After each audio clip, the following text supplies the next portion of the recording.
Beth Morrison. I'm the prevention specialist here in Cascade County, and I'm also the prevention program manager with Alliance for Youth on behalf of the Cascade County Substance Abuse Prevention Alliance, which is informally known as SAPA. I'd like to welcome you all and thank you for joining us this evening.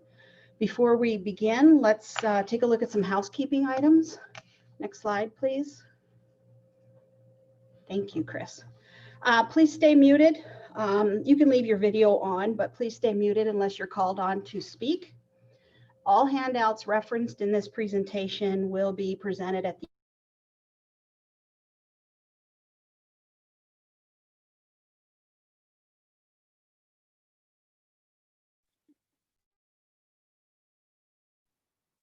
Beth, you're muted.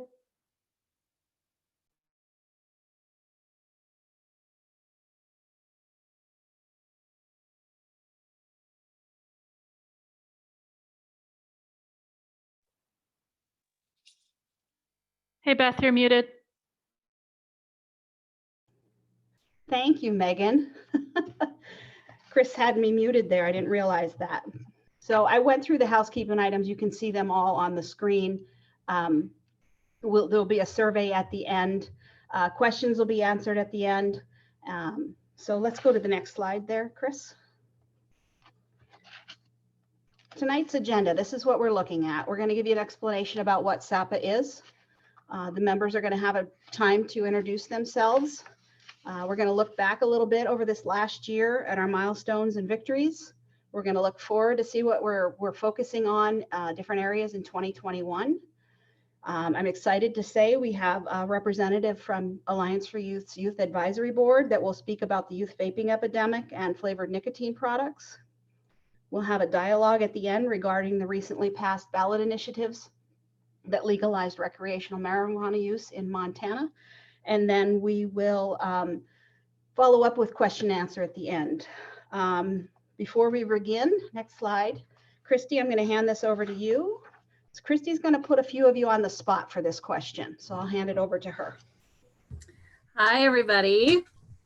So we're going to talk a little bit about what prevention was like for you when you were in high school or maybe middle school. I know for me, if you see on the screen here, the Just Say No, this is your brain on drugs. I had the DARE program. Red Ribbon Week was, very prevalent as well while I was growing up. But also too, I had a family that we didn't have alcohol in the home. We talked about it pretty openly. So that was, probably a different scenario than other people may have had. And prevention back then looks a little different from how it does now. So we're going to do a little round robin and ask some different people to share what prevention looked like for them and if it was effective. I can say for the most part, it was effective. I did have some crazy years, and I do remember all of these interventions and education tools that were used throughout my youth. But most importantly, my parents, they did play the biggest role for sure. Mayor Kelly, I'm going to call on you to go next. And then after you go, you can pick the next person to go, and then we'll do one more person after that. So Mayor Kelly, will you share with us what prevention looked like for you when you were in high school? Christy, it was a long time ago. But I appreciate your question. So a couple things. One, I never took driver's ed formally, but we always had a lot of conversation in our health and PE classes about the effects of alcohol and especially on driving. And so there was some attention paid to that. There wasn't really a lot of conversation about drugs because this is 1972 when I got out of high school. So that's a long time ago. You do the math, it's almost 50 years. And at the time, most of the drugs were still at the college level, sort of older kids, et cetera. We were somewhat naive. I went to a Catholic high school and they thought that Catholics weren't going to do drugs. Well, they couldn't have been more wrong. And, alcohol came into the school as far as beer and stuff like that, but there wasn't a lot of formal prevention talk. In my home, my parents would have a drink on Friday and Saturday night, and they would speak about responsible drinking. There really was a lot of attention paid to that, how, 1 drink is fine, 2 is the end, and 3 is not available to you as an adult. and they followed that law pretty much going forward. So when I went off to college, I can say that I really had very little conversation about the effects of drugs. I think the perception in my generation was that pot was okay, but never wanted to see heroin, never wanted to see cocaine that wasn't even talked about back then. And LSD was somewhere else, something exotic.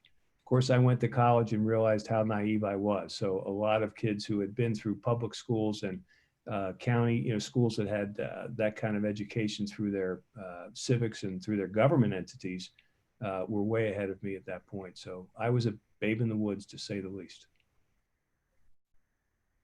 And I'm going to call on Fred Anderson to back me up on that. Fred's a little of my generation. So Fred, did you get better advice than I did? Well, Mayor Kelly, I was in high school a ways earlier than you were. And I think part of the, looking back, I was raised on a ranch. And one of the things we had there that was kind of a good educational feature without anybody even knowing it is we had a number of ranch hands that lived a pretty rough life. And sheep herders that would take our sheep to the mountains. The only time they'd see an individual would be when we tended camp once a week. They would come back with the sheep in the fall, draw all the money they had, go to town, and within a week or two, they'd have spent it all or been robbed, a combination of them, come home and dry out to the ranch, dry out for a week or so, and go back out with the sheep. And I think watching that cycle of life really had an influence on me. Plus the fact I had a real strong family life, and they just basically said, we don't want you drinking. And I can't recall any drugs. I went to a small high school in central Montana. I can't remember any drugs really. There was a lot of alcohol around that was kind of on the periphery, but basically, from my perspective, we had some lessons in class, in PE classes, and they were a lot more down to earth than PE classes are today. I can tell you that for sure. But at any rate, that and wanting to do what my parents wished. I honestly didn't drink anything through high school. I participated in lots of activities and in sports and was around people that drank but just didn't. And that was something that was just kind of one of the guidelines that we had. And I think, again, going back, watching some of the employees we had at the ranch and the life cycles they had really had an influence on me. Thank you, Fred, for sharing. So Fred, you'll pick one more person and then we will wrap up this this part of our conversation. Well, since she's the one that kicked off the meeting, how about Beth? Thank you, Fred. I have to say that the majority of my influence in a positive light regarding drugs and alcohol came from my family members and my parents, my grandfather. But when I moved to Montana in the early 80s, when I was a freshman, I was a cheerleader, and our high school boys basketball team went to state in Billings. And when the team lost, the coach bought a keg and put it on ice in the hotel room for the boys to drown their sorrows. The only reason I didn't participate is because I had a cheerleading advisor that said, ladies, you want no part of that. When I graduated from high school in a small Montana school, there were 24 of us, and a member of the school board bought us a case of beer. So I didn't have any prevention. I kind of had the opposite in my high school experience. Had I not had my family beforehand, it could have looked very differently.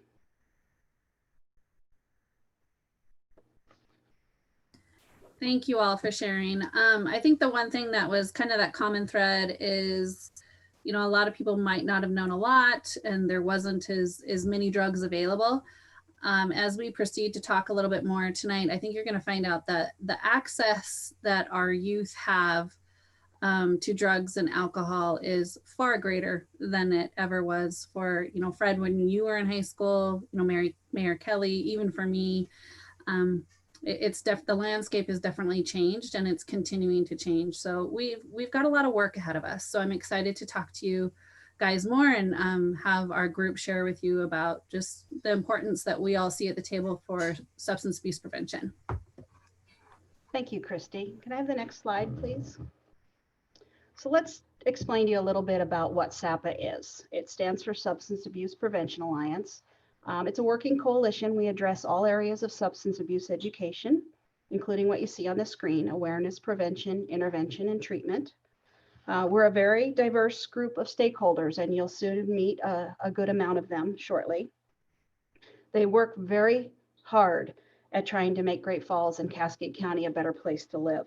And it's important to note that SAPA falls under the Cascade County Healthy Lives, Vibrant Futures Community Health Improvement Plan. I know that's a mouthful, but that's basically our CHIP, our Community Health Improvement Plan. So SAPA is a part of that.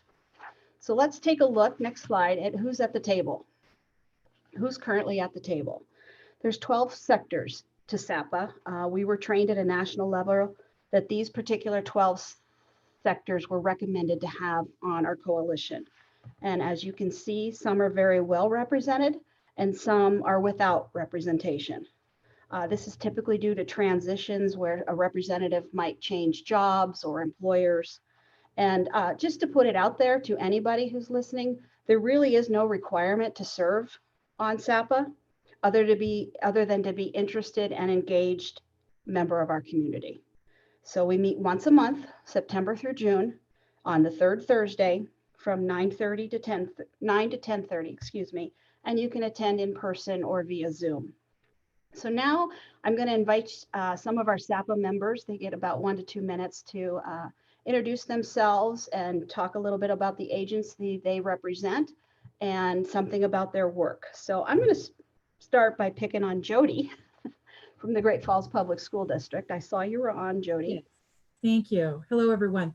So Jody Murray, Great Falls Public Schools, and I'm a prevention specialist, which is really interesting because I do a lot of different things, but a big bulk of my job is that K through 12 prevention work and intervention work. So when kids get caught with drugs, alcohol, or tobacco, I have a lot of support with our health enhancement teachers teaching about substance use, our counselors, and then Alluvian's a partner that is always at the table with us now with licensed addictions counselors. So lots going on in the schools, as you all know.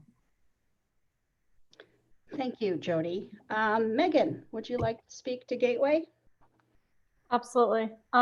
So my name is Megan Bailey. I'm a mental health counselor specializing in addiction. And so Gateway's actually been a part of SAPA for a long time. I personally have been in SAPA for a couple years. So I'm one of the treatment representatives at the table. Thank you. And while there are numerous representatives from Alliance for Youth involved with SAPA, I'm going to ask Christy to speak to Alliance for Youth. Hi, everybody. My name is Christy Ponte Stroop. I am the Executive Director for Alliance for Youth and also co-chair with Beth, the Substance Abuse Prevention Alliance. I've worked in prevention and intervention for the organization for coming on 16 years. 11 of those years, I was coordinating the drug courts. So I've definitely seen a lot of different aspects of drug prevention and intervention, and also just where it kind of continues to cycle and seeing kind of the same names coming through the system and wanting to just work however I can with all the amazing people that are at this table. And we do have amazing people in our community trying to break that cycle, that generational cycle that we have for addiction. Thank you, Christy. I did see Katie on there from KRTV. Katie? Hi, I'm Katie Murphy with KRTV. I do marketing at KRTV, but I work with the SAPA board, and any news stories I can send to our news team, I definitely always do that, and then work on however I can help with the marketing. So Katie with KRTV. Thank you. Wade, City County Health Department. Hi, everybody. My name is Wade Stout. I'm a tobacco prevention specialist at the City County Health Department. I'd like to very briefly talk about vaping. It's one of the biggest challenges that we have in Cascade County right now. Over half the kids in Cascade County or in Montana have tried vaping, and around a third are regular users of it. And the vast majority of kids start vaping as they start with flavors. It's over 15,000 flavors out there. And teens and adults who vape are 5 times more likely to catch COVID. If you have any questions, I'd be happy to talk about it. Thanks a lot. Thank you, Wade. Ashley from the Little Shell Tribe, were you able to join us tonight?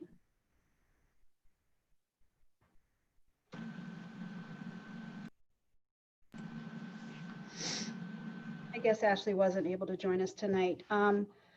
Do we have any, before I move on to the Indian Family Health Clinic, who wishes to speak, do we have a representative from United Way here, Lacey or Lynette? No. Is there anyone else that serves on SAPA that's on the call that I happen to just not catch in the sign-in line that wishes to speak and introduce themselves? This is Heather McCartney Duty from Family Connections. Hi, I'm Heather. here. We're here as part of the larger community picture on getting ahead of some of the things that tend to compromise us later in life. So starting with quality early childhood education and experiences. Thanks for the invite. Thank you for coming and joining us. Captain Ross, were you able to join us?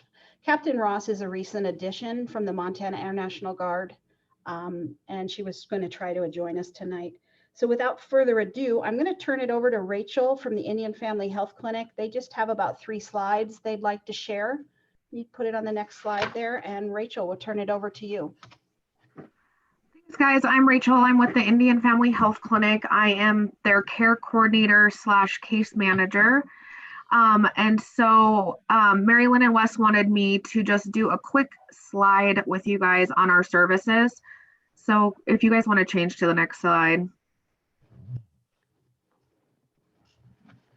Oh, you're doing the whole thing. Okay, so this is our vision and mission. So IFHC, we envision a welcoming and inclusive healthcare center to provide a balance of care for the body, mind, and spirit. We offer cultural programs, behavioral health, and chemical dependency. There's just one more slide that you asked for. It's the just. Oh, okay. I always stumble on that word. Statistics, the stats. Oh, the statistics. Yeah. So if we look at our American Indian population, there are 3 million in the United States. And out of that 3 million, 6.8 of them need treatment for alcohol abuse. And then the fetal alcohol syndrome in our American Indians is 2.5 per 1,000 live babies. So extensive. And then 8.2% of our Native Americans need some sort of substance abuse treatment compared to others. And this also goes for our American Indian youth as well. And IFHC is a nonprofit organization. We're located on Central. We have one LAC who is on this call, Scott James, and we have a mental health provider. Thanks, guys. Thank you, Rachel. Next slide, please, Chris. So you've got a little taste of the representation that's on the SAPA coalition. We're going to take a look back at 2020, and to say this past year has been unique would be a vast understatement. We all understand that. But SAPA has continued to make great strides in their work. We're going to take a moment and look at some of those milestones and victories. But please know at the end, there will be a link shared where you can look at SAPA's complete annual report. There'll be a PDF, shared in the chat box at the end. Before we get into these milestones and victories, we have a quick poll for you. It's a simple question. Chris is going to post it for us. And it's just a yes or no answer. Have you heard of kratom? Answer yes or no and hit submit. We'll leave this up here for about 30 seconds, and then we'll see what the results are.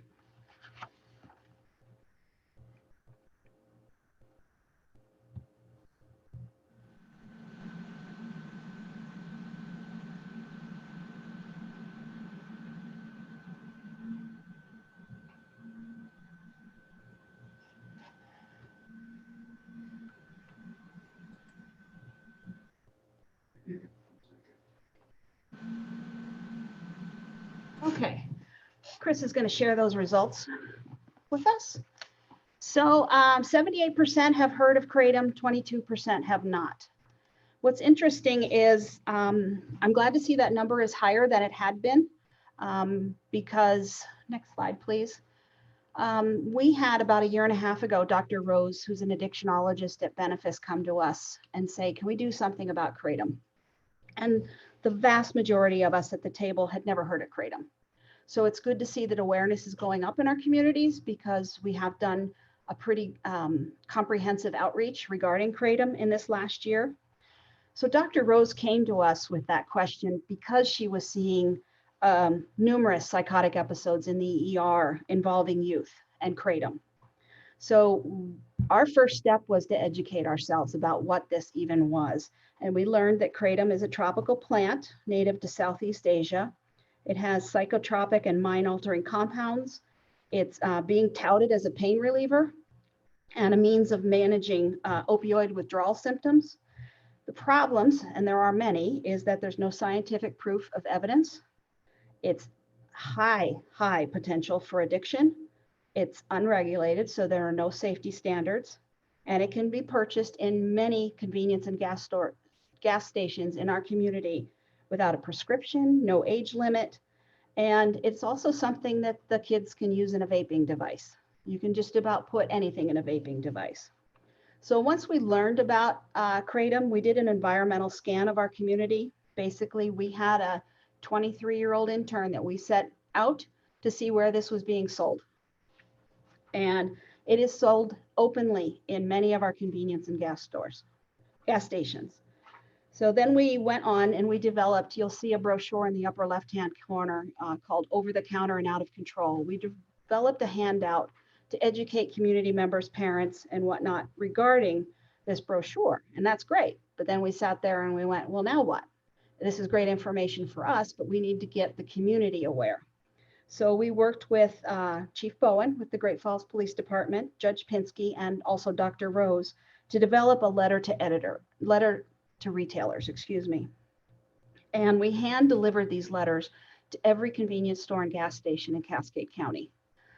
We partnered, we had support from Adult Probation and Parole. 4 of their officers offered to help, and then many SAPA members also distributed these and had conversations, non-adversarial conversations with retailers regarding kratom. And, you know, we followed up then at the corporate level and we learned a few things. Town Pump and Loaf and Jug don't sell kratom, but it was still good to follow up at the corporate level to reaffirm and ask them to not sell it in the future and to kind of reaffirm their good choice not to sell it. We did hear from Cenex, which is a division of Central Harvest States. Immediately, they pulled it off their shelves in all gas stations and convenience stores, all their stores in 5 states, including Montana. So, you know, that was a great win, but we have more work to do regarding kratom and other substances. Next slide, please. Before we move on, I want to talk a little bit about broader implications about substances like kratom. Every time one of these substances comes up in our community, it's like playing whack-a-mole. Okay, it is impossible to totally eradicate these substances once they're introduced into our community, but when they pop up, there's another one, and there will be another kratom. So when these substances pop up in our community, you know, the FDA at the national level is not really acting quickly enough or not at all. Our state legislature meets every 2 years, so that doesn't really give us a timely means to deal with something. You know, when a doctor comes to you and says, this is what we're seeing in our ER, we need to do something, we need to act now. So while, you know, those at the national and the state levels, they should be doing something, and hopefully they will, it often falls to the local communities like ours to act upon. And substances like kratom and other synthetic drugs and even flavored tobacco products, as we'll discuss later, are impacting our youth and our community. So that was one of our outreaches, milestones and victories from last year. Let's change the slide and talk a little bit about another area. The youth vaping epidemic continues to be one of our biggest problems we have in our community, and this was way pre-COVID. So we did some education and outreach prior to COVID. We had some vaping assemblies out in our rural schools. We also developed or obtained bathroom signs and helped these schools put up placards on the back of the stalls in the bathroom so we could get some information out to youth regarding vaping. So even though we've been doing a lot of this research, there's still much work to be done. And later in this evening, you're going to hear from a youth representative on this very subject. Beth, may I interrupt you for a second? Sure, Fred. And hopefully it'll come up during the youth representative, but House Bill 413 was passed last session. In fact, I carried the bill at the request of the AA principals to include all forms of vaping or electronic alternates to tobacco, or traditional tobacco, into the Drug-Free Schools Act and Smoke-Free Schools. And so that was passed and signed by the governor. The really sad part is, in contacting a number of schools, very few schools have done anything with it. I mean, now they have some legal basis to move forward and at least have some interventions with students because of the use of vaping materials. But sadly, for whatever reason, the word hasn't gotten out to many schools, and far too many are doing nothing to address this issue. Okay. Thank you for sharing that, Fred. That is something that we'll continue, hopefully maybe having a conversation with you about to see what more can be done at the state level. I will say personally, I think access to these products is a key component, reducing the access to them, along with prevention and education within the schools. And we will talk more about that later. So, Fred, can you remind me what that House bill was? Will you repeat it again? it was 413. 413. Yes, House Bill 413. Okay. Thank you. Thank you. Christy, I'm going to turn, next slide, I'm going to turn this next outreach that SAPA did over to you, and you can talk about our drop boxes. Yes, so one of the areas of concerns that has been for our state and our nation has definitely been the opioid epidemic that has impacted, again, our nation and our community, local community. We did receive some federal funding from SAMHSA to address this issue. And what we wanted to focus on was education and prevention efforts around appropriate use, appropriate storage, and appropriate disposal. So through that process, we've done a lot of education. We took the opportunity to do parent events. We went to colleges, we went to high schools, we went into some middle schools, and we did, presentations and education and some fun interactive events to definitely encourage them to responsibly use their prescriptions, not to share their prescriptions, how to store them, how to keep them safe from others, and then also how to dispose. One of the things that we, through this process of looking at the disposal end of it, we, realized that a lot of people weren't aware of what we had available in the community. And as things have progressed, we've had more sites that have put in drop boxes in their local businesses. So we've definitely been very much in the forefront of putting that out into the community through social media, through hand flyers. We have the local retired seniors volunteer program. Sorry, that was a tongue twister for me. Taking these out and getting these flyers out to local pharmacies and getting them out into the community and into our rural areas. So we're really excited that we have been able to increase our disposal sites and also our pounds that we collect. So that's been exciting. One thing that's been disappointing within the last few months is that the Montana Highway Patrol had moved their office, and now we no longer have that 24/7 drop box that, so many local organizations and community partners worked pretty hard to raise money for, and we don't have that. So that's no longer with us, but we are excited that we were able to address an issue that was always kind of coming up to us whenever we were, doing social media posts or doing drug take back events with our local DEA and HIDA group. is we would get people who would respond back to us on social media and say, where can I take my needles? Can I bring my needles? Can I bring my sharps, syringes, different labels for all of that. But we didn't have anything. And so we did our research and we reached out to our health partners, and they can't take them back to the pharmacy. They can't take them to the hospital. They can't take them to the clinic. There was nothing in our community that existed for us to be able to responsibly dispose of our prescriptions. And syringes are a prescription, that comes with your diabetics, if you're doing hormone injections, if you're doing epileptic, there's all different kinds of people who were getting these types of, syringes because of their prescriptions, and they weren't able to throw them away properly.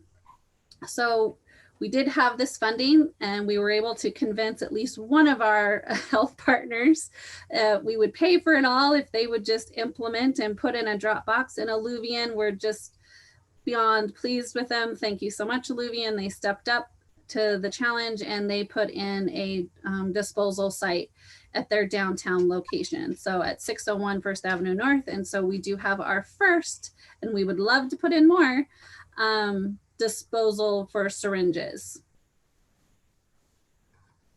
Thank you, Christy. Before we move on to the next slide, we have another poll for you talking about this next topic. Chris is going to put the poll off, and then I'm going to trade places with Thomas, and he's going to come speak to you after the poll closes. And it simply says, have you heard of the Sober Life?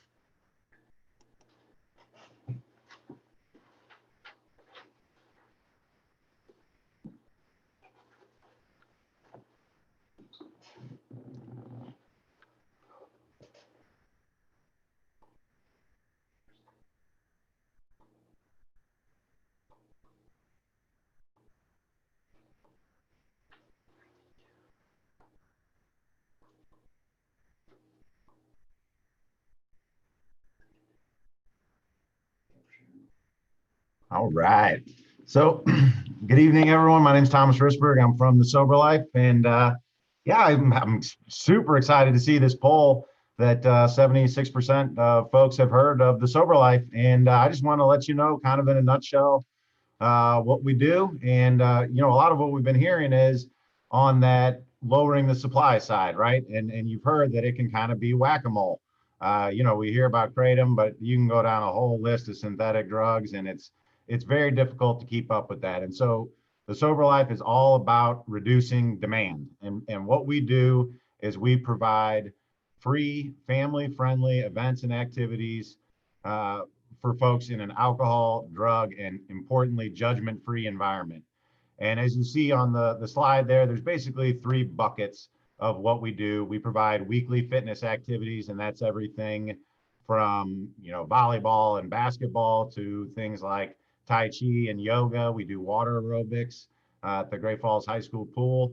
And then events and activities, that's the whole gambit, right? And that can be from going to Brush Crazy to bowling, baseball games, trivia events. We've been whitewater rafting, skiing at Showdown, sorry. But so a whole variety of things, and then volunteering, right?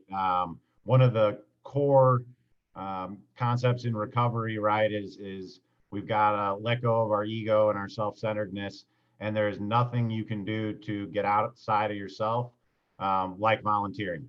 And so I really want to focus on that's kind of what we do, and then it's very important how we do it, right, is that it is by people in recovery for people in recovery.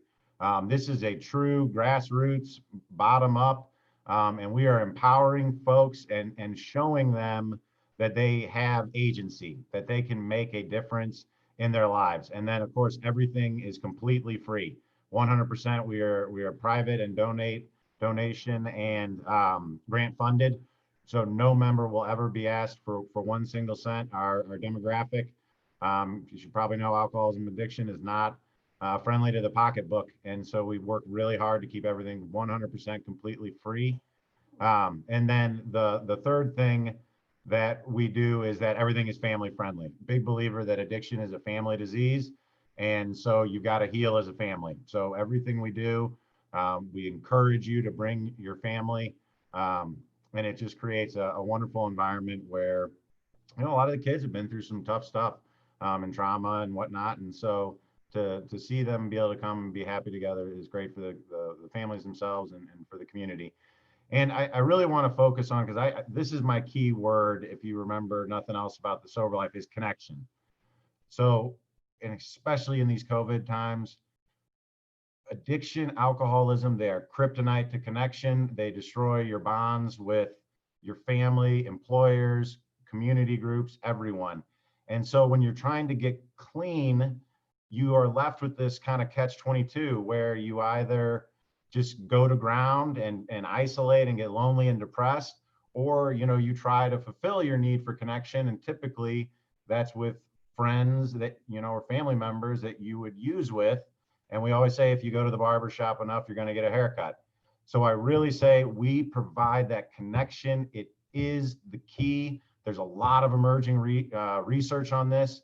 And so, boy, those folks that that are in recovery or that are struggling with substance abuse, refer them to us. We'll love them till they can love themselves, but to give them that connection. And then equally important is that sense of purpose.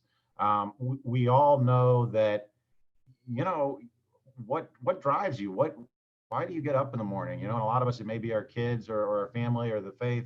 But a lot of folks coming into recovery have nothing left, right? At least that's their perception of it. And so that volunteer component is particularly important.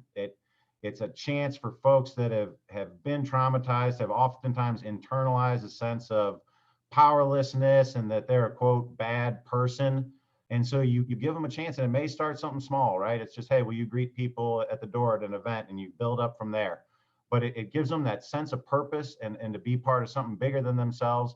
And then the third key thing is that individual agency, right? Is that folks have this core belief that no matter what I do, nothing changes.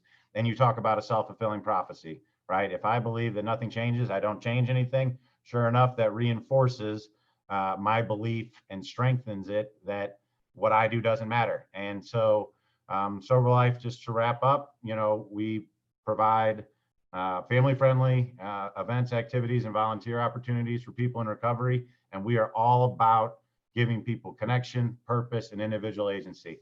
So thank you all. Thomas, real quick, will you let everyone know how many members we have now as a milestone? Yes, so over 400 members and growing every day. So look us up on Facebook, and we have activities going, most days of the week and the year. Thank you. Turn it back over to Beth.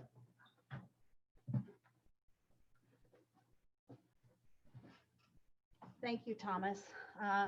Can you tell Thomas is passionate about the Sober Life? We just feel so honored and blessed to be the backbone support for that group.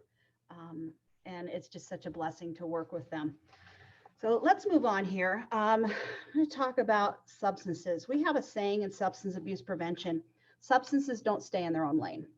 They veer over into child abuse and neglect, employment problems, learning and education, home and food insecurities. But one area in particular that substance abuse veers over into is mental health and suicide.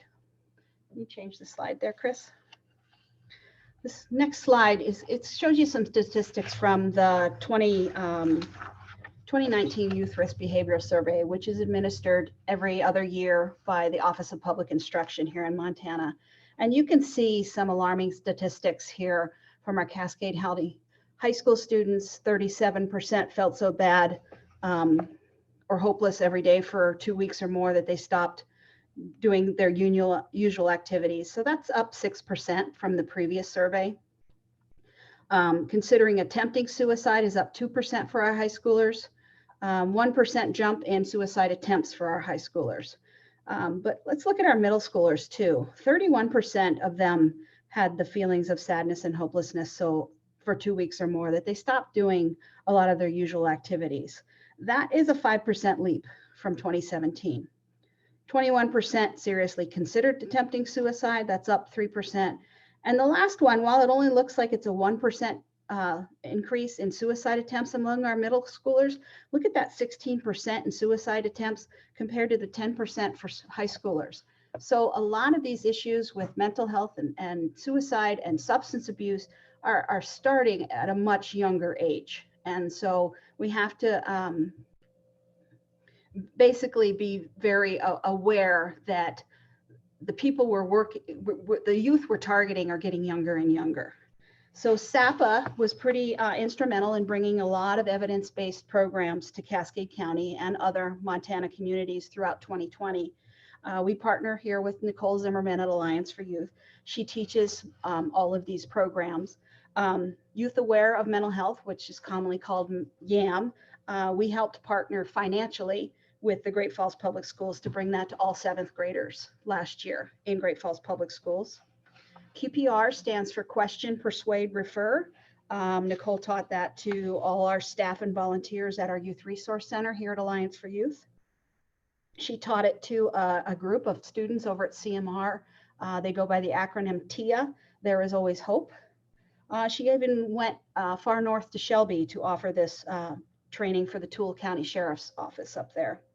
Youth and Adult Mental Health First Aid are 2 separate courses, but they have been offered here in town. Central Christian Assembly hosted some of those trainings. Nicole also did trainings at the LGBTQ Center and with the Planned Parenthood staff.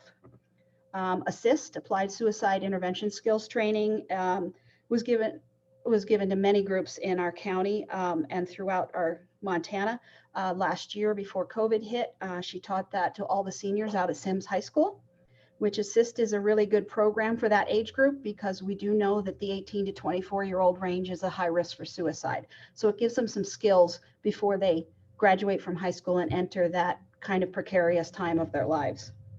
She also gave ASSIST training to the Sober Life group, and she also traveled to Rocky Boy and Poplar to offer those trainings. Before we move on, we have another poll here. I'll have him pull it up. I'm going to see if you guys know what the most abused substance in Montana is. So when it comes up, just select one, hit submit, and we'll see.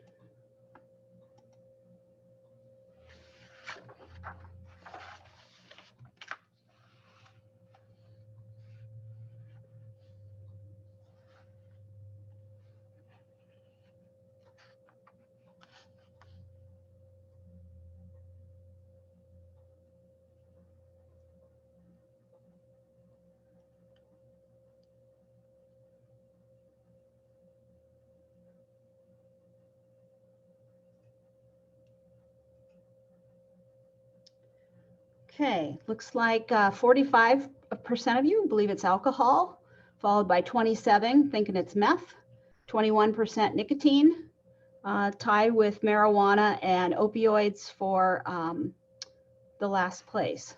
So let's go ahead and see, next slide, what the #1 abused substance in Montana is. And for those of you that opted for alcohol, you are correct. We cannot overlook the problem that alcohol, that many Montana communities have. Cascade County always seems to have a higher percentage rate regarding all substances than the state as a whole, and alcohol is no exception. The state BURFEST data, which stands for Montana Behavioral Risk Surveillance System, shows us that about 22% of adults in north central Montana, and that's beyond Cascade County, that's kind of the triangle there, binge drink. 22% of our adults binge drink, and that is averaging about 4 to 5 drinks in 2 hours time.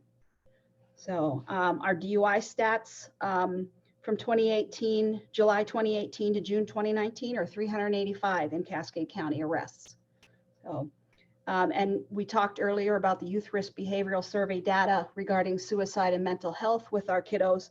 The 2019 YRBS shows that 32% of Cascade County high school students have consumed alcohol in the past 30 days, and 20% report binge drinking in the last 30 days. Again, that binge drinking is 4 to 5 drinks in 2 hours time. So you'll see on the screen are some of SAPA's educational and outreach efforts they've taken over the past year or so. we did a big outreach regarding the liability of providing alcohol to minors. You might have seen before COVID popcorn bags at concession stands or at the Voyagers games, or you might have seen the billboard. We tried to get this message out so that people realized there was a liability to providing minors. Leaves you on the hook, a civil liability. We also did partner with the DUI Task Force and the Cascade County Taverns Association to put these posters, these warning posters that are on the left in every restroom, in every bar, casino, tavern, restaurant that sells alcohol in Great Falls. I personally visited 45 of those establishments in one day to put those up.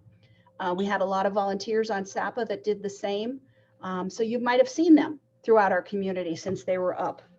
So, and keep in mind, as we come to the end of our look back of our milestones and victories, that the complete SAPA annual report will be available in PDF format in the chat box at the end. So now that we've looked back, let's look forward a little bit. Next slide, please. So I talked earlier about SAPA's need for more representation in the 12 sectors at the table, and this connects directly with one of our prime focus areas for 2021, and that is coalition capacity building. The next slide shows you, Chris, the areas, those sectors that we have the highest need for. And so we need somebody from Maelstrom. They are a huge part of our community. We need somebody from some other law enforcement agencies.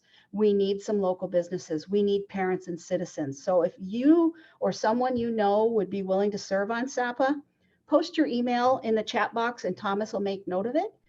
If you can't serve on SAPA, but you still want to know what we're doing, you can actually put your email in there to be on our listserv, and so that you can get email updates and stay in the know of what SAPA is up to.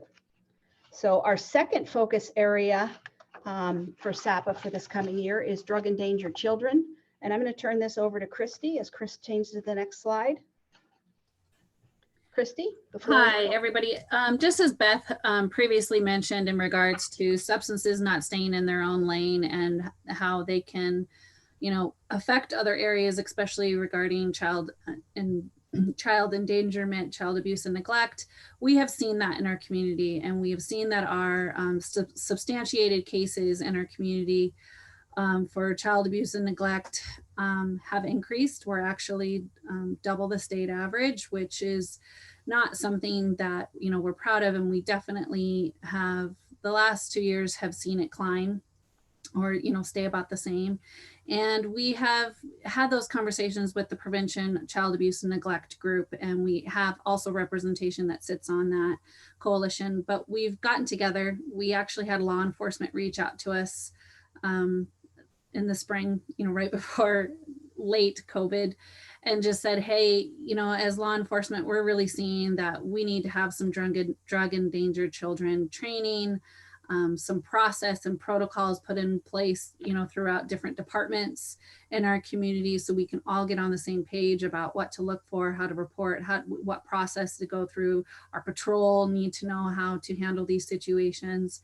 And so we partnered and got together as soon as we could with that child abuse and prevention group. And the head of that program is Jamie Marshall with the Dandelion Foundation, and reached out to the National Drug Endangered Children Alliance to see what kind of support that they can offer us. And so we also wrote for some grants, we got some funding, and we are ready to kind of hit the ground running with training and, trainer of trainers, that we can bring that kind of training to our community and have different levels of partners trained, and then take that even further and bring more education and awareness into the community regarding what to look for. But more importantly, if we're going to be, having those conversations about awareness and, encouraging people to do more reporting in regards to drug endangered children, we really need to have more foster families.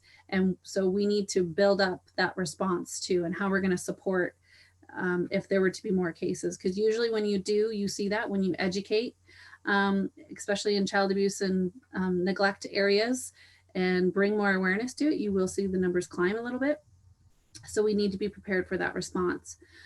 Where we're hitting some challenges is obviously COVID and not being able to have those in-person trainings. And so we're trying to find some creative ways of what we can do and what that needs to look like. But I'm excited to say that we have partners at the table. We have law enforcement that is hungry and willing to get more training and, you know, bring this to light for them and support all their personnel in this type of training and education, and then also work with us as a community on how they can be good partners, and the other agencies as well.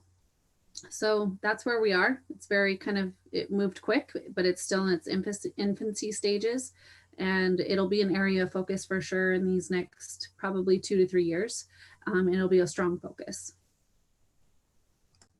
Thank you, Christy. Next slide, please.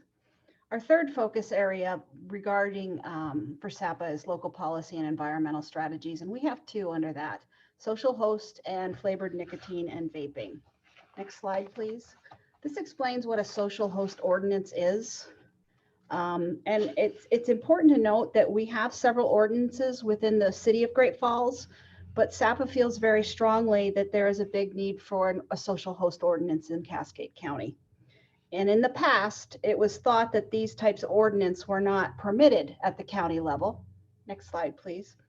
But here's what Cascade County Attorney Josh Rackey has stated to us.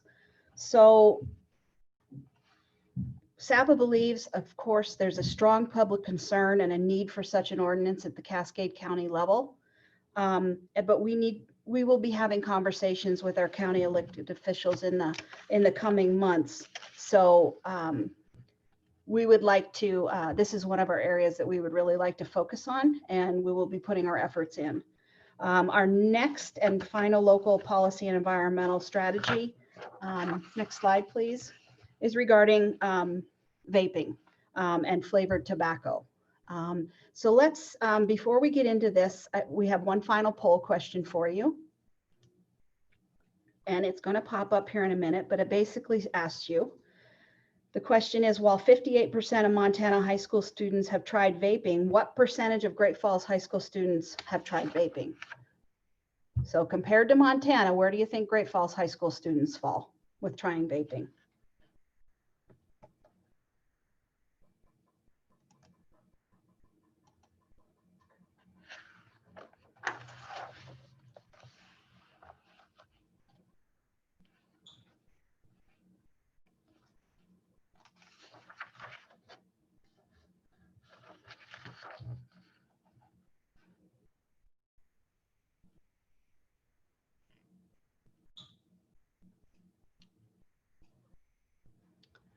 Okay, it looks like the vast majority think it's between 60 and 69%, followed by 70% or higher, and then in the 50s, and then in the 40s.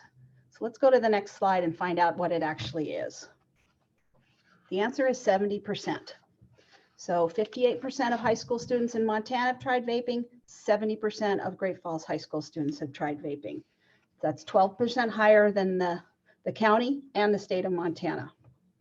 Now, if you think that's shocking, take a look at the numbers for our middle school students. It is 10% higher than our state.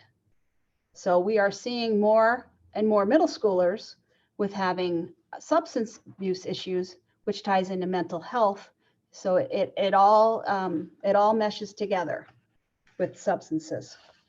So again, like alcohol and other substances, this vaping trend, Cascade County in particular in Great Falls, seems to have a higher percentage rate regarding substance abuse with our kids. Next slide, please. So without further ado, I'd like to introduce you to an amazing young lady from Great Falls High School. So she's here locally. Alyssa Curry serves on our youth advisory board here at Alliance for Youth, and she has taken a very active role regarding the youth vaping epidemic and flavored nicotine products. Alyssa, I'm going to turn this over to you, and you just let us know, Chris, if you could put up her first slide, when you want us to advance your slides. Okay, so can you guys hear me? Is my mic coming through? Okay. So I'm Alyssa Curry. I'm on the Alliance for Youth in association with the Youth Advisory Board. I'm here to talk a little bit about vaping and kind of the nicotine epidemic that I'm seeing right now. You're good to go to the next slide. Okay, so a little bit about me. Like Beth said, I'm Alyssa Curry. I'm 17. I'm a senior at Great Falls High. At Great Falls High, I am the student body president. I'm the president of Speech and Debate. I'm the vice president of the National Honor Society, and I'm also on the dance team. So I do see a lot of the stuff that does happen at Great Falls High.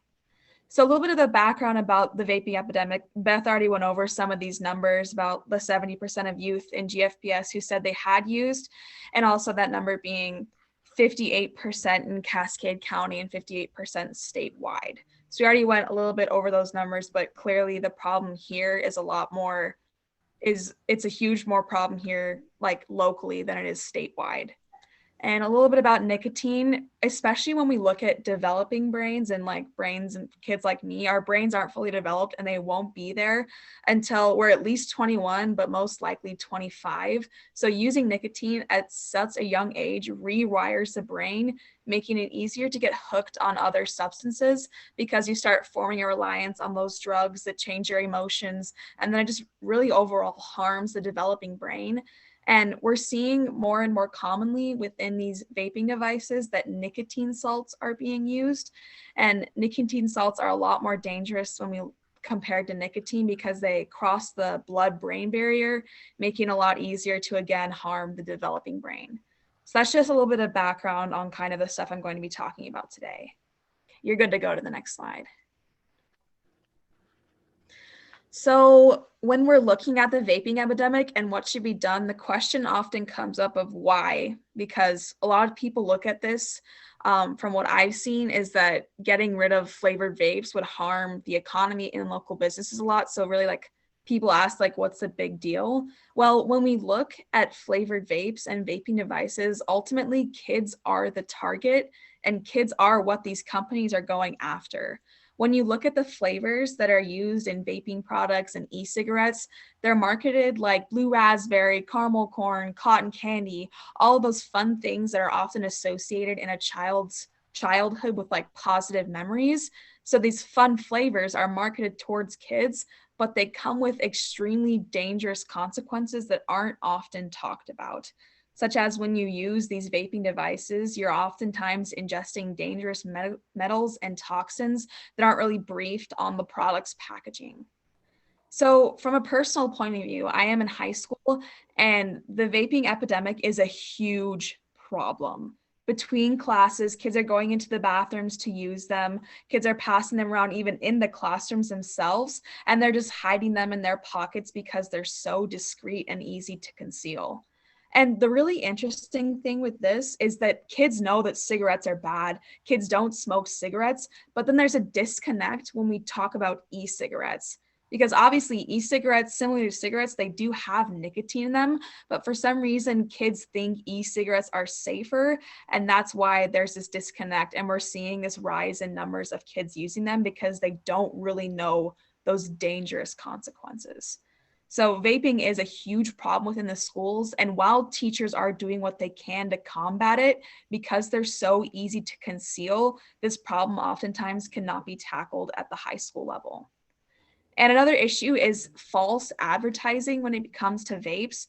There was a lawsuit that was filed a couple years ago against the popular e-cigarette company Juul, where Juul was advertising their products as safer than cigarettes. Like they were saying e-cigarettes were safer than normal cigarettes, but they had absolutely no claims or testing to back that up. So they got in a lot of trouble with the FDA. So if these big corporations are lying about those things when no testing has been done, it's not a lot to imagine or jump to the conclusion that they're lying about a lot of the other things when it comes to vaping as well. And oftentimes when it comes to vapes and the packaging we see them distributed in, nicotine concentration is not disclosed. So you don't really know how much you're putting into your body and the effects they're going to have. And like I said before, vapes are extremely easy to conceal. They're discreet. And oftentimes what they look like is continuously changing with almost trends. And so it's hard to tell what's an e-cigarette versus what's a flash drive, a jump drive, because they're super easy to conceal and discreet. And as I'm sure most of you know, we just passed those initiatives to legalize marijuana within Montana. But the issue we're going to see with this is that vaping is a gateway drug, as is marijuana. So when kids start using vapes and e-cigarettes, they're most likely going to turn to marijuana, which then when they stop getting their fix on nicotine, they stop getting their fix on marijuana, they're going to turn to those harder drugs like meth and cocaine, ultimately leading to a life of substance abuse that all started at such young age, like middle school and high school. And you can go to the next slide. So I do have a couple frustrations when it comes to talking about this topic, because as I've shown you through statistics and my personal point of view, the issue here is so clear. We know vaping is bad and we know what it can lead to, but from my perspective, it feels like no real initiatives are being taken on a legislative standpoint. I mean, we have passed those things that Fred touched on earlier about the things that make vaping not allowed within schools, but really that, as I've talked about before, hasn't really prevented kids from still bringing those devices to school. And so I've heard both sides of this debate. I've attended 2 town hall meetings where I heard people who are against passing this flavor ban and kind of their point of view. And I wrote 2 articles, 2 letters to the editors about this epidemic. And I've heard both sides. And it's just extremely frustrating because it almost feels like our community is valuing the economy and the economic benefits of vaping over kids' personal health and safety. And from my point of view, that is so frustrating. We can't let these kids get involved with these gateway drugs at such a young age simply because of the economic benefits these devices have. So health must be a priority and valued over big tobacco, no matter the economic ramifications these devices bring.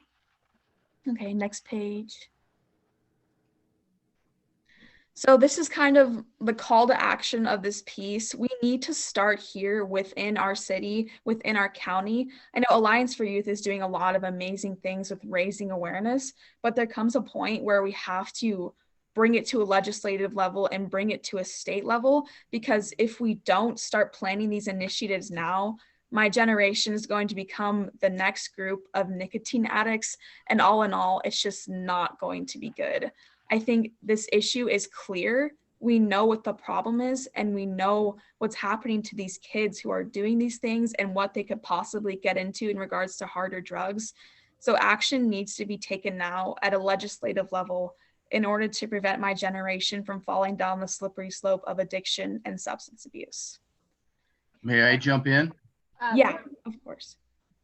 Alyssa, sticking around Alyssa, this is Representative Fred Anderson.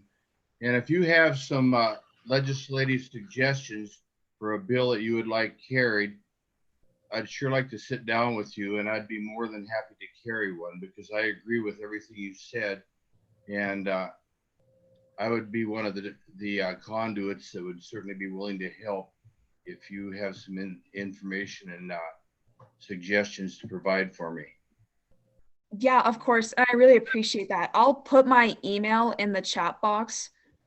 So anyone who would like to get in touch with me about this would. And I'd say even some suggestions I have right now is just that flavor ban, because Steve Bullock proposed a temporary one, and that, it did work and I did think it was effective.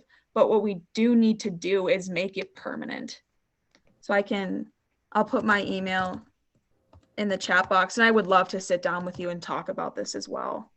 Absolutely. Thank you, Alyssa. Alyssa is amazing. And Alyssa, I can definitely connect you with anybody on this call, or vice versa, if anybody wants to connect with Alyssa. SAPA will be working on this, and Alyssa and the Youth Voice is extremely essential to this issue.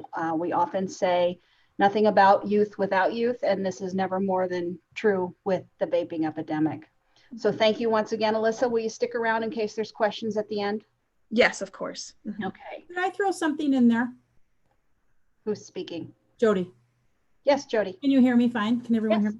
Okay, so one of the things that I always like to remind is I get access to all of our data, and the data that we're talking about with the 2017, our seniors were the ones that were the high use of trying it at least once. So this question is with that 70%, using it at least once. It was our seniors that really tipped it, because when they were in freshman, 8th grade and freshman, there was no age limit for vapes. There was no age limit. So they were able to go in and get it themselves, and they were able to buy it themselves. They got addicted. And then as they work their way through to be a senior in 4 years, then that age limit changed. Does that make sense, you guys? Yes. So if you could see the whole, if you could see all of my Great Falls Public Schools data, the freshmen, the sophomores aren't as bad, but the seniors are really heavy. So that was that 4-year gap. Hopefully we have some changes. I don't know. Thank you for sharing that insight. Yes. That really makes it clear. We go to the next slide. At this point, I'm going to turn things over to Christy. And Christy, you and Megan, just let us know when you want us to advance the slides. Thank you, Beth. Go ahead and advance to, so recreational marijuana use in Montana, it's passed. Now what? So initiative 190 and 118, which were actually, I would agree. I'm happy to see that at least 118 to raise is the marijuana purchase to 21. I'm glad to see that passed. Initiative 190, legalizing the recreational use, it passed in wide margins, a little bit wider than I was personally expecting, maybe not for others.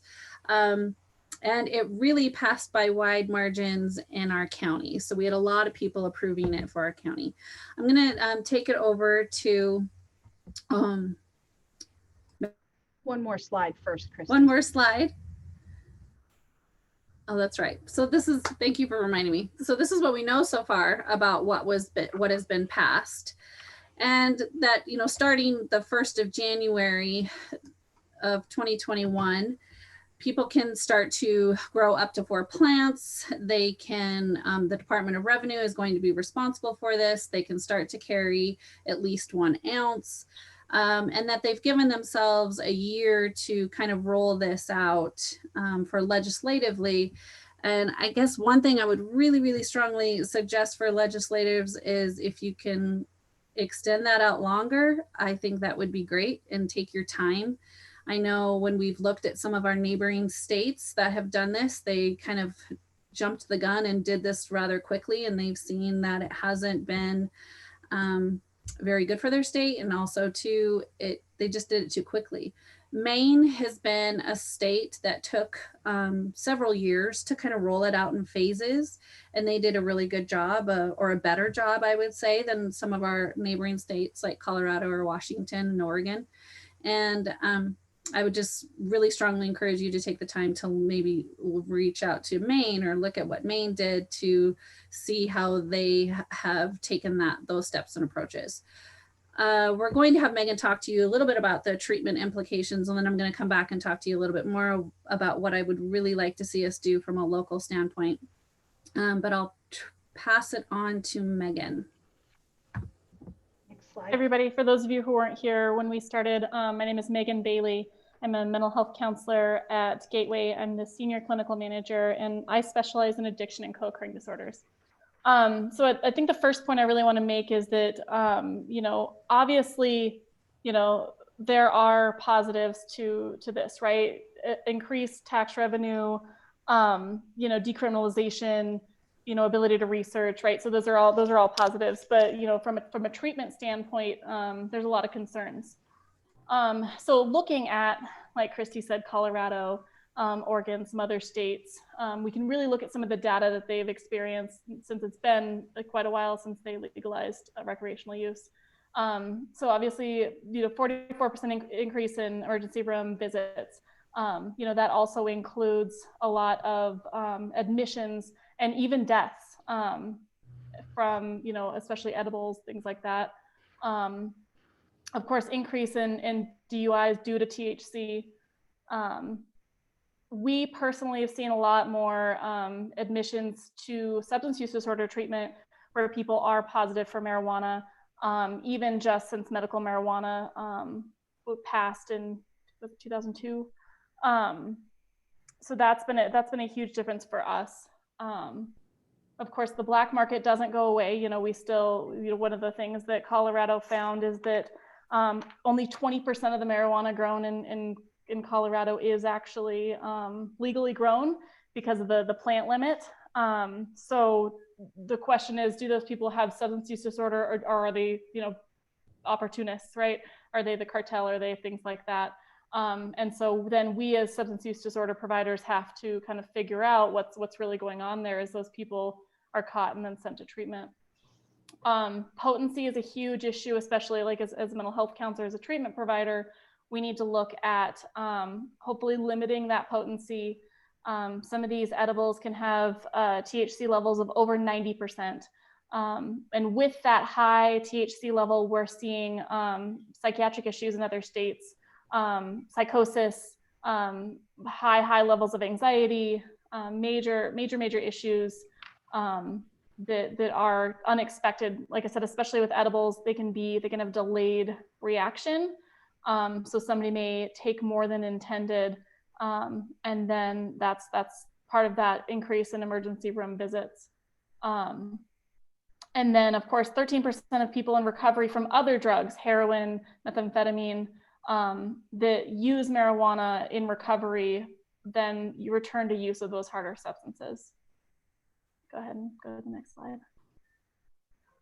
And then so this would be our biggest issue that we kind of have found over time with marijuana, is that, you know, legality changes attitudes, even with alcohol. And that's really all we can compare it to as far as substances go. So of course, more people are likely to use marijuana when it's legal. A lot of people cite that that's why they don't use. So in Colorado, Washington, Alaska, and Oregon, frequent use was up 23% following legalization. And 8.4% of the population has a substance use disorder. And so if we're going to increase use in the state, then that means that we're also going to increase people with substance use disorders, people that are struggling to quit using marijuana. So, and then what happens is, you know, adults over 21 come in and they say, I can use this substance because my primary drug of choice is heroin or methamphetamine, which increases their resistance to change. Which then also increases time in treatment. So, and then of course the cartels are becoming more bold because it is legal. And so, like I said, that 20% of in California of the marijuana being grown, in some of these states, the cartels are actually growing marijuana and then exporting it out to other states where it's illegal. Versus bringing it in from Mexico. And so then now we have to deal with more organized crime. Again, how do we tease out somebody who is in the cartel versus somebody who has a substance use disorder? So we struggle with that. May I jump in for a second, Megan? Absolutely. One of the things, going back to the original I-190 that was passed, that was very erroneous in how that bill was presented, is what the tax revenues are going for. Initiative riders do not have the authority to determine where the resources go. That's up to the House Appropriation and the Senate Claims and Finance Committees. And so that, I think, was part of the passage of the bill, from my probably narrow perspective, is that people thought they were going to supplement these particular parts of the budget, and that's just not true. The money's going to go into the general fund, whatever money there is there, and it'll be distributed as per the Appropriations and Senate Finance and Claims Committee. And so that was totally erroneous. I actually appreciate the lead up, Fred, because that's exactly what I'm going to talk about next. Next slide. So in 2018, Medicaid rates for substance use disorder were cut about 25%. For those of us providing substance disorder treatment at that time, it was a major cut. I had to lay off staff. It was bad. It was very bad. So since then, we've seen small improvements in rates, but nowhere near back to where we were before. And you know, prior to that, we were just barely getting along as it was. But if we have more use, which is then going to cause more problematic use, more people with substance use disorder. We're going to have increased admission rates, which is going to be increased workload for myself, my counselors, my peer support. But you know, this money going into the general fund, if it doesn't reach the people who need it, then what's the point of the 20% tax? You know, Gateway and other places in the state are now providing whole person care, where we're not just looking at the substance use disorder, we're looking at the mental health. We're looking at their medical issues. You know, do they have co-occurring issues like diabetes or things like that? You know, what exactly is going on as far as that goes? And so we need to make sure we're also looking at general health care as well.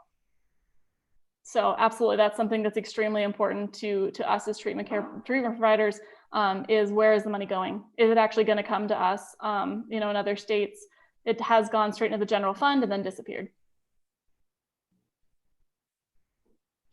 Next slide. Okay, and now back to Christy.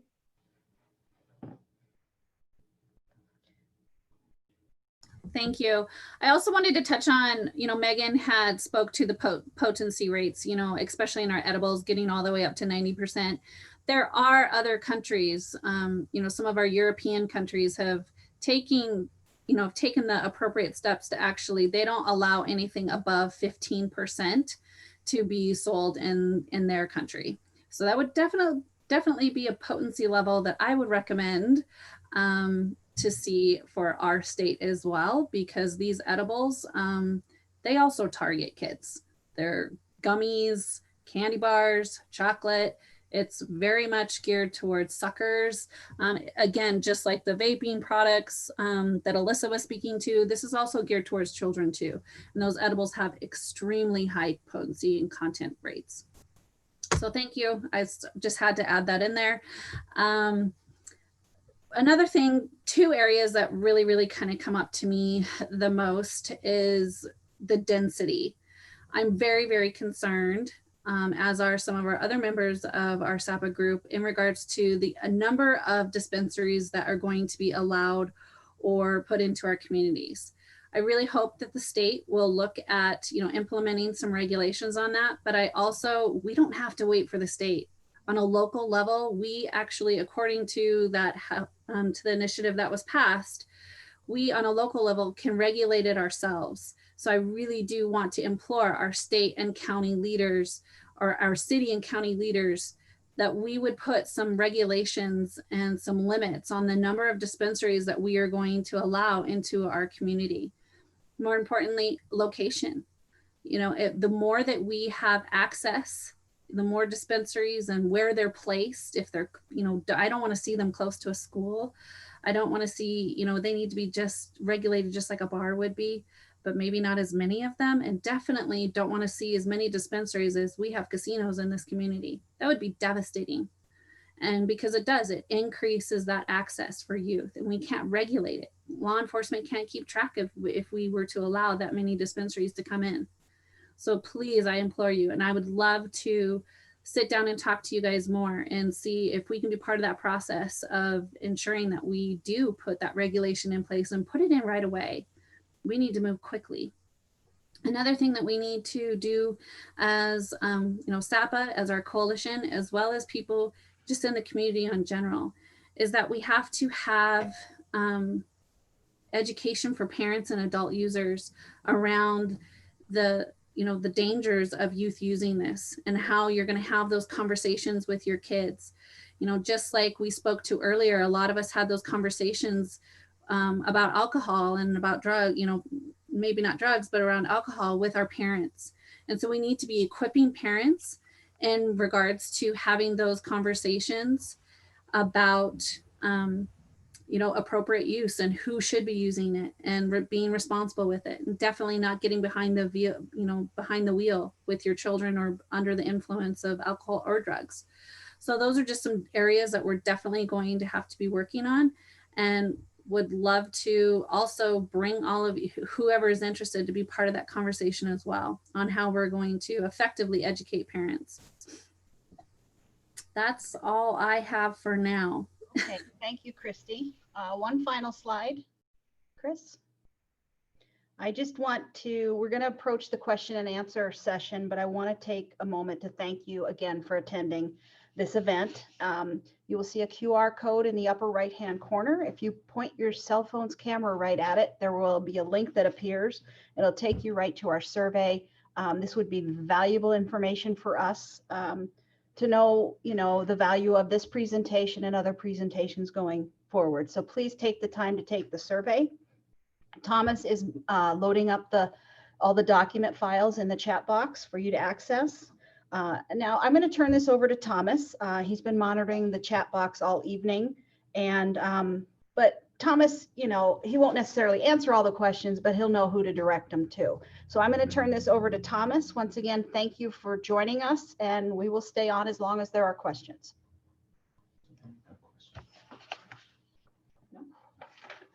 Okay. I just got the go sign that there are no questions. Does anybody want to pose any questions before we close? Anything you want to ask of anybody that's spoken tonight? Well, I just wanted to say, was it the city or the county that was meeting right now at 5:30 with a work session to talk about marijuana dispensaries? I believe that was the county. County, okay. Perfect. Yeah. So that was kind of a bummer. It was right now, but yeah, I don't care. I'm glad it's happening. Yep.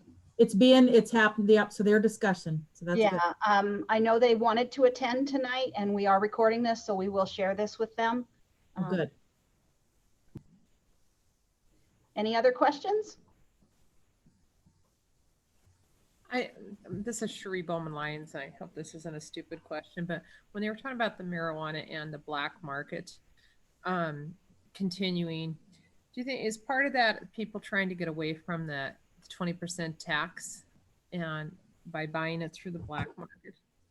Yes, that's exactly it. They don't want to give the money to, to the government, and drug dealers play on that. So, and our tax is really high, the 20%. It's going to be a deterrent for sure. And it'll definitely impact your black market. So those who buy it, those who have a medical marijuana card don't pay the taxes. Is that correct? I don't know the answer to that. Does anyone else? I don't believe so. Right now, I think more that they're able to access it from whomever. It's just they have to have that card on them, which avoids them from facing any penalties. And the tax rate is different, I think, at actual dispensaries. Okay. I think it's quite a bit lower. So I guess the question is, was the tax part that was put in there really just kind of a come on to try and get people to vote for it instead of really looking at the issues on it? For sure. And if you saw the ads, it was pretty frustrating from a person, like myself in prevention, just listening to them and just knowing I know how most of them are anyway, but how filled with lies it was. It really played on that. It was going to, help veterans and bring more money and help with access. And it's truly not the case at all. All right. Thank you so much. Thank you, Sherry. Any other questions? Thank you again for joining us tonight. Don't forget to take that survey for us. We'd appreciate the feedback. We appreciate your time. I know this was a lengthy summit, but I hope that you found it valuable and informative, and we hope to hear from you soon. Have a good evening, everyone.